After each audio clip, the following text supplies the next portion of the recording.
Alright, to remove this, all I did was I used an adjustable wrench because it was covered in like rubber.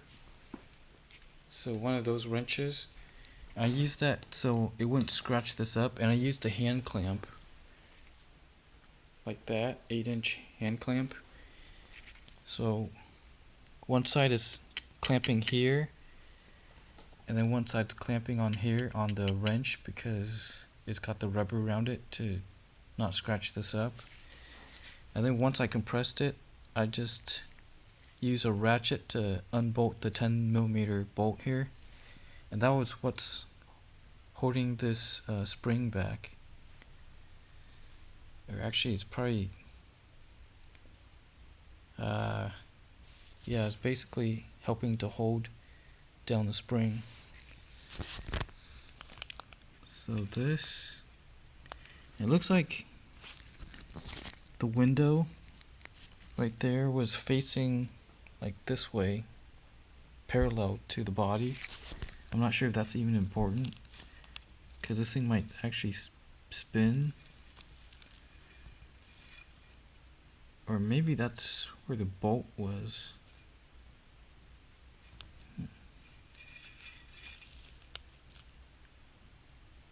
Yeah, that actually would make more sense if that was what the bolt was grabbing onto.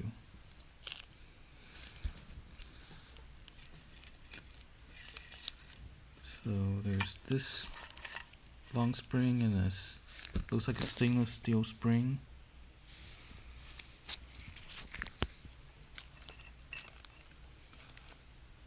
And then this big spring.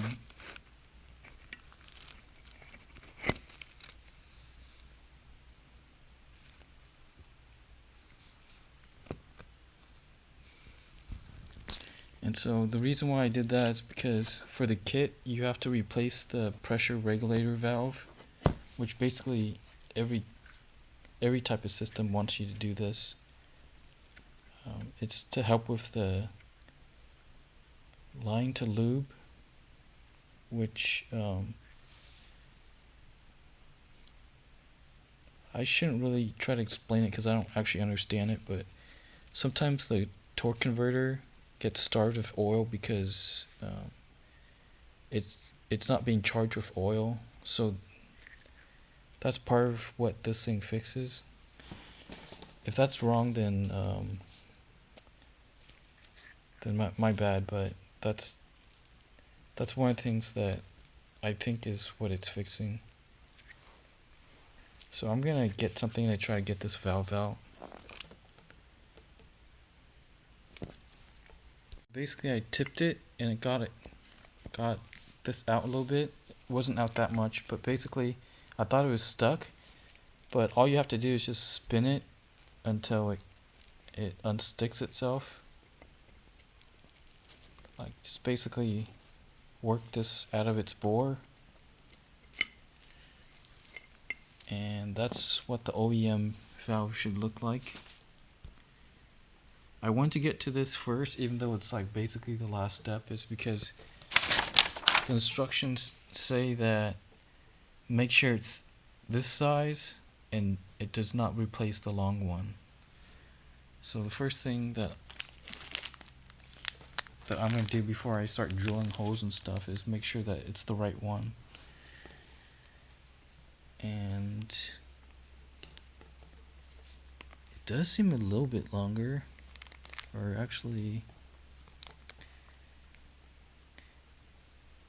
this tip seems slightly longer, but basically it's not that much longer, so this must be the right one. So I've got the right kit, and this is just the 5-speed. I don't know, the 4-speed would definitely not be this kit because the way they explained it was let's see.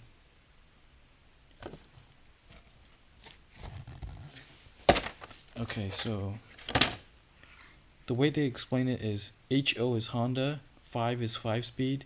So if yours is the 4-speed, it's going to be HO4. and 388 is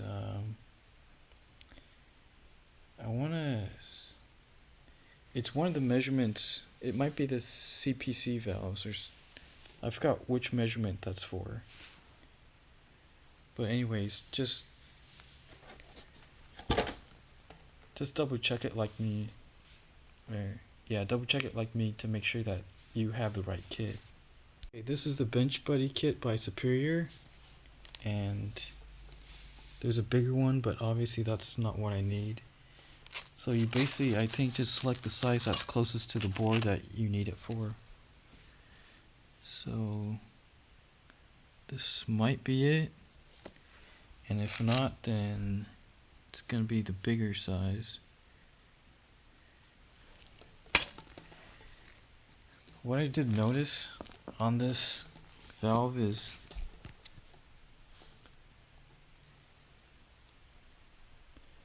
it's got scratches on it, just like basically everything I've seen in the valve bodies. See if I can focus.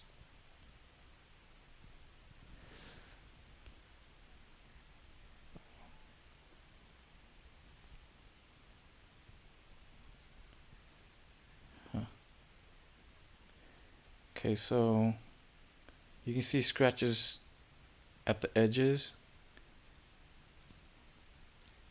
Well, those dark marks are.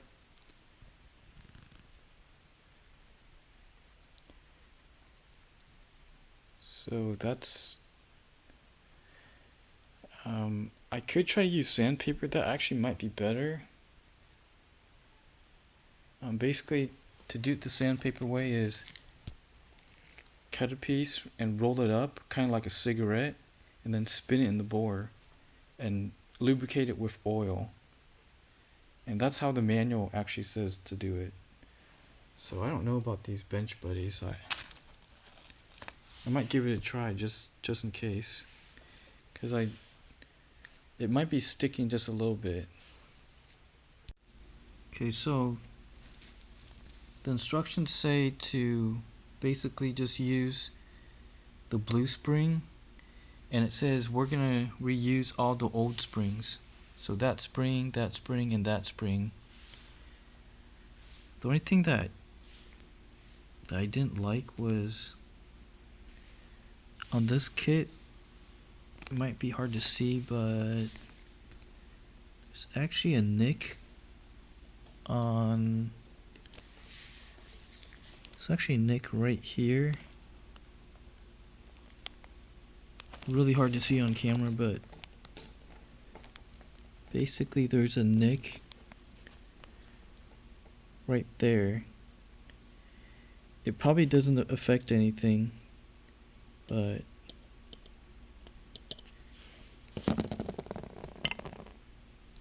alright, so I took out the filter that was right in there because I didn't want it to get all messed up with the brake cleaner.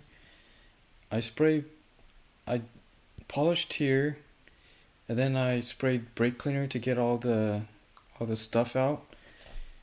And then I tested the valve, and I noticed that there's actually gouges in other places, so I just sand it with sandpaper. I think it should be fine.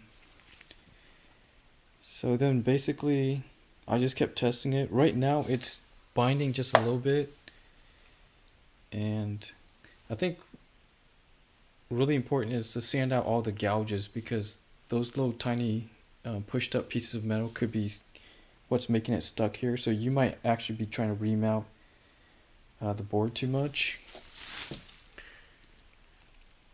So I would just double check that, make sure that those gouges aren't what's binding it. But then I'm just connecting the thing to the drill, and I spray the end of that with brake cleaner to clean off the stuff too. And then just put it in the bore.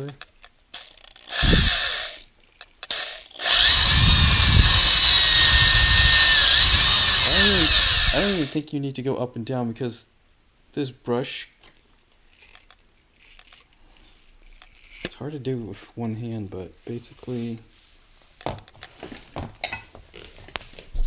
This brush goes all the way through all the races on that bore.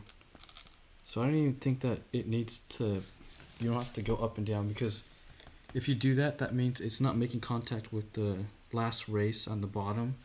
So I think it's probably better just to do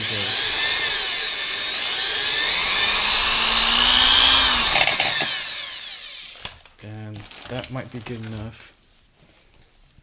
So I'm just gonna spray it out with the brake cleaner, and then I'll test it. So I lubricate this with ATF oil on those 3 races, and that's how I'm testing it. I wouldn't use WD-40 because if you don't clean that all off, it's gonna get in your transmission.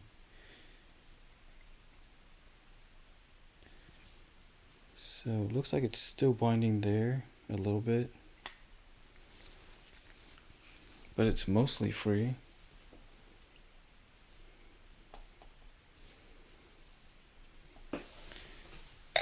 And I don't know its range of motion, so it actually might be free enough that this is good.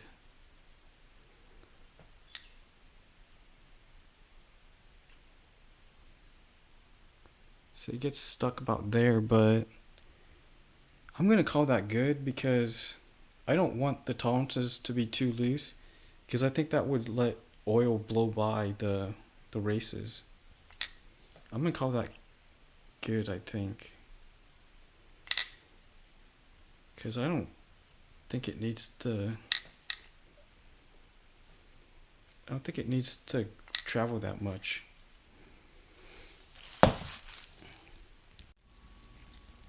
Alright, so make sure that your blue spring is inside the valve, and then make sure all these races are clean.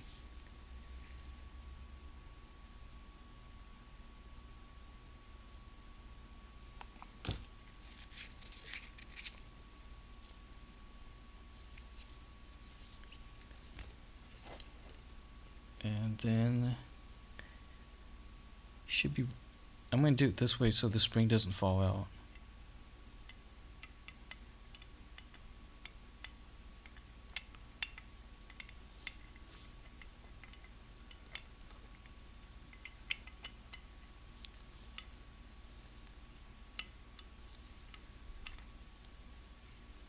So it slides in pretty good.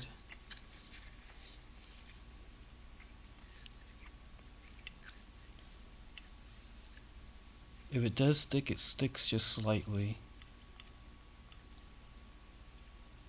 Just very slightly. I'm happy with it.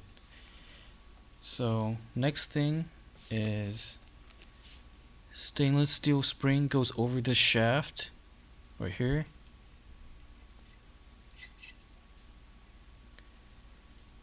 And then the larger one, I didn't actually clean these springs. I probably should have, but it's not that big of a deal. They look pretty clean. So this goes over that one. Just gonna double check, see how. Okay, yeah, it doesn't have far to go down, so it's just weird that this spring sticks out so much.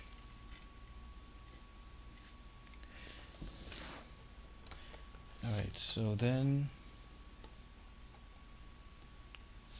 the spring goes on.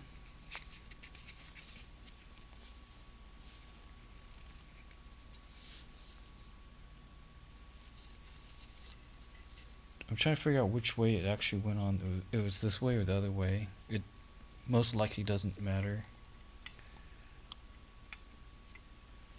So then just gonna clean this up.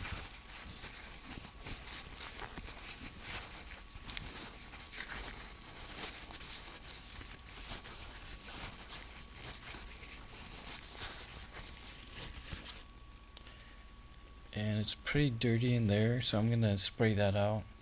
Actually,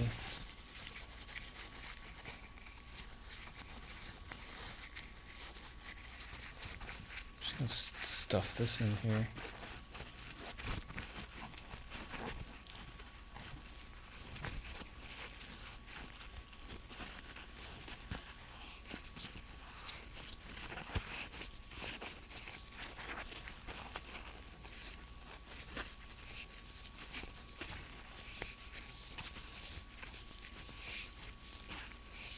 Because this would clean it better than a spray.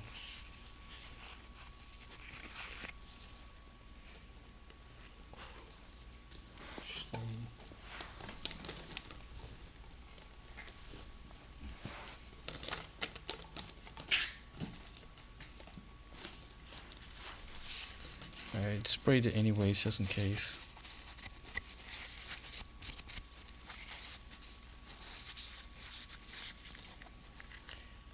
Okay, it looks clean in there. It's really hard to tell. But so that must be where the 10mm bolt goes into, because it makes no sense for it to go anywhere else. It would scratch up this body. So I'm going to put this on, and then I'm going to compress it. I was doing this with a clamp, but it's actually harder. So basically, just make sure that this hole right here lines up with the bolt hole, and make sure you don't bend these steel tubes.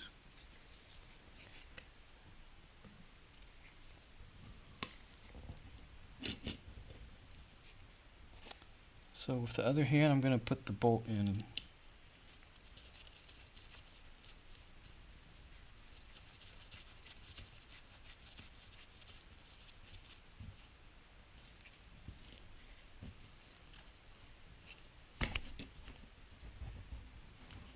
Looks like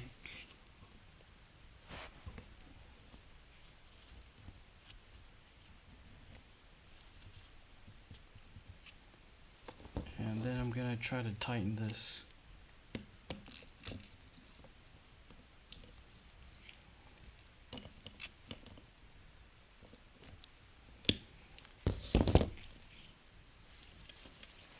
Just gonna double check that it's actually lined up right.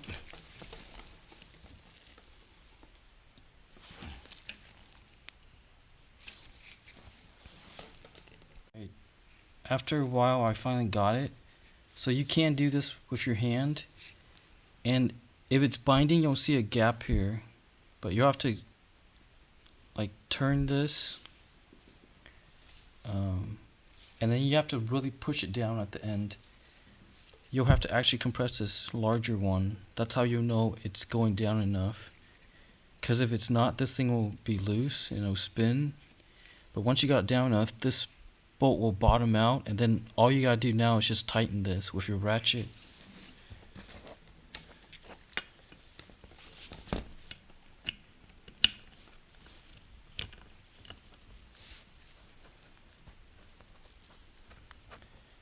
And I don't know what the torque spec is, but I don't think it's that important.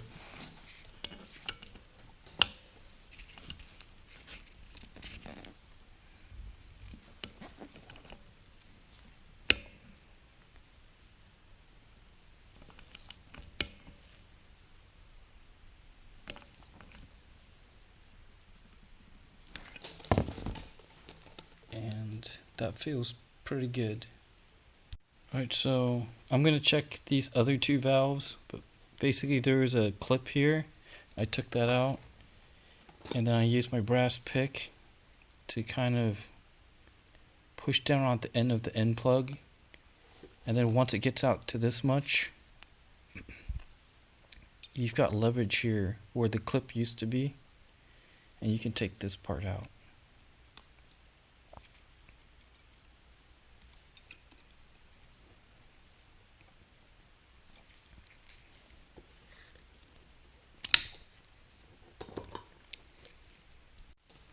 Okay, so I was pushing down with my pick at this pin right here. I was trying to not damage the spring while I did that. and then once it got out far enough, this was sticking out and I could use my pick to pull on that. Here's what the valve looks like. It's pretty lightweight, probably because it's hollow, but it had no troubles with the free play. It wasn't binding or anything, so I'm just gonna go ahead and reinstall this. I just wanted to check every valve to make sure everything's good and not sticking. The valve is really stuck, and I was trying to not damage the spring, and the easiest way to do it was with a paint can opener that you can get at like Home Depot. So I use this to pry up and leverage it because it's got that extra lip. It gives me extra distance. So I got it up there, and now I've got that gap right there that I can use to stick a flathead in there. But I see the problem. It's all oxidized for some reason.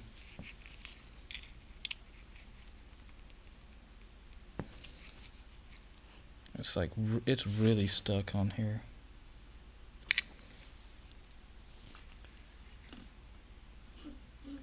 I don't know if you can see, but there's oxidation there. Alright, so here's the valve, and what's special about this is it actually has like a spacer, which is also race for this. It seemed to be free, so I'm just gonna go ahead and reinstall this, and I'm gonna double check to see which places the 3 CPC valves are supposed to go into, because I'm not sure if this is one of them or not. It probably isn't. I was trying to figure out a puller to get these out, but then I just realized it's really easy. So just take a flathead, and this is a smaller kind of flathead, and just lift up on it a little bit without trying to break it. When we reinstall this, you can't put pressure on this middle race. You gotta put pressure only on the outside race. So I'm just putting a little bit of pressure and just rotating it.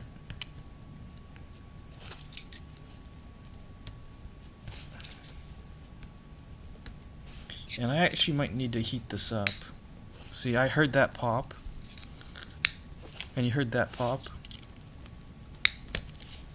So it's coming out, but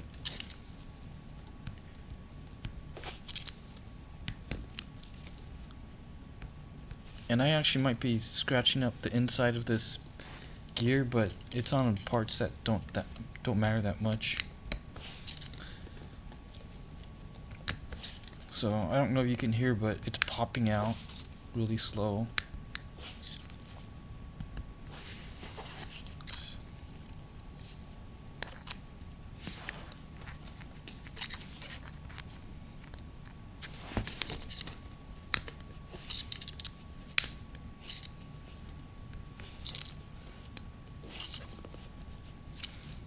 So now I've gotten it high enough that doing this isn't that easy.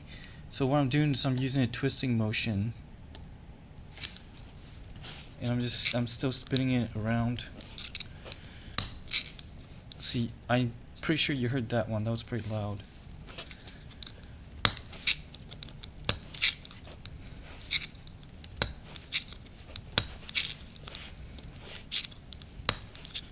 Yeah, I was trying to figure out how to put a bearing puller in here, but I mean, this is a pretty big hole, and trying to get under there is gonna be pretty hard. So luckily this worked.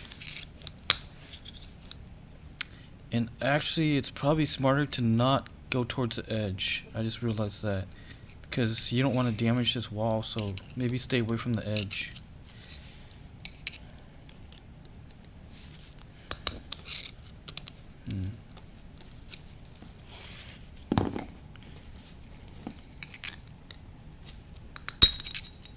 Okay, so that's off.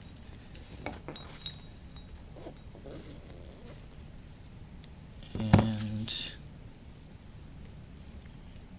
I don't feel anything that got damaged a lot.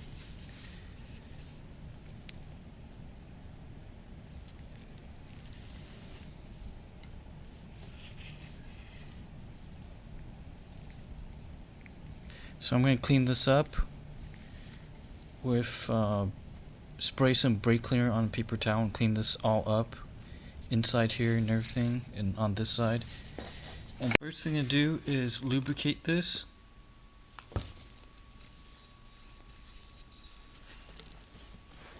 And then we're going to heat this up. I put the bearing in the freezer for a long time already.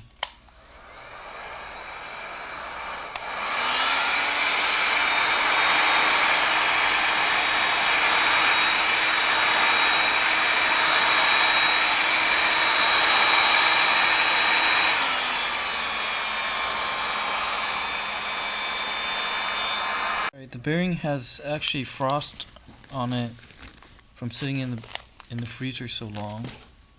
So I'm going to go ahead and try to clean some of that off.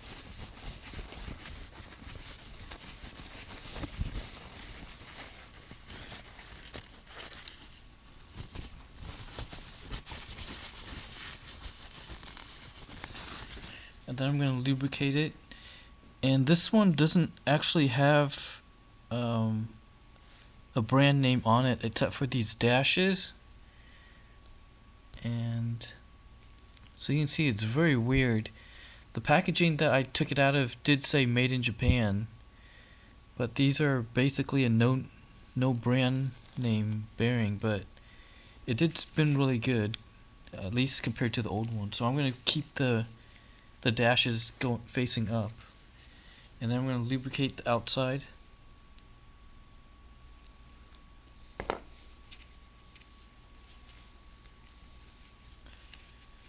And then I'm going to heat this up a little bit.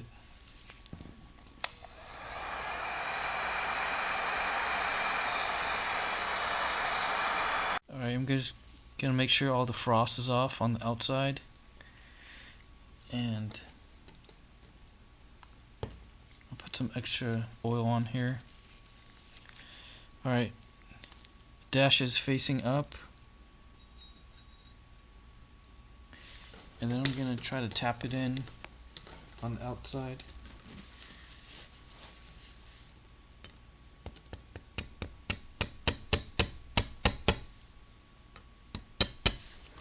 Actually, I'm going to just start doing this.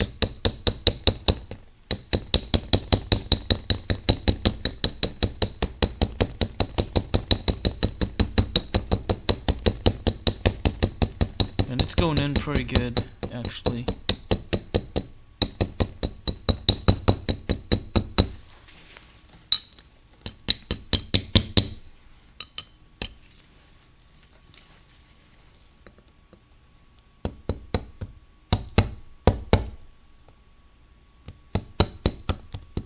And we're going to try to do it at an angle too.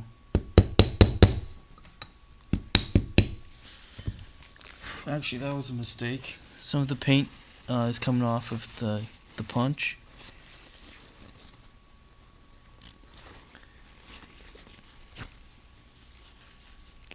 Alright, so I used a razor blade to get some of the paint chips off of the punch, because I used the end of the punch, which is a really bad idea. So I got the paint chip out of it, and then I heated it up here. And then I'm just going to try to punch in the edges. I think it actually might already be seated.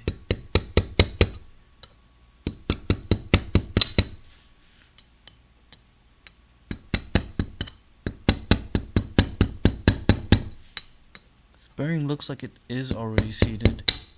So the heat did most of the work.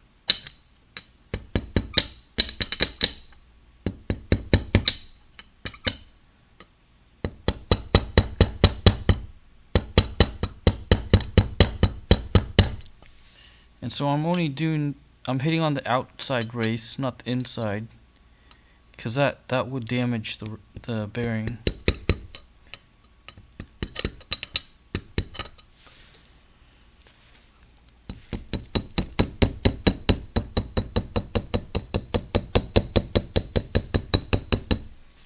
And I think that is seated.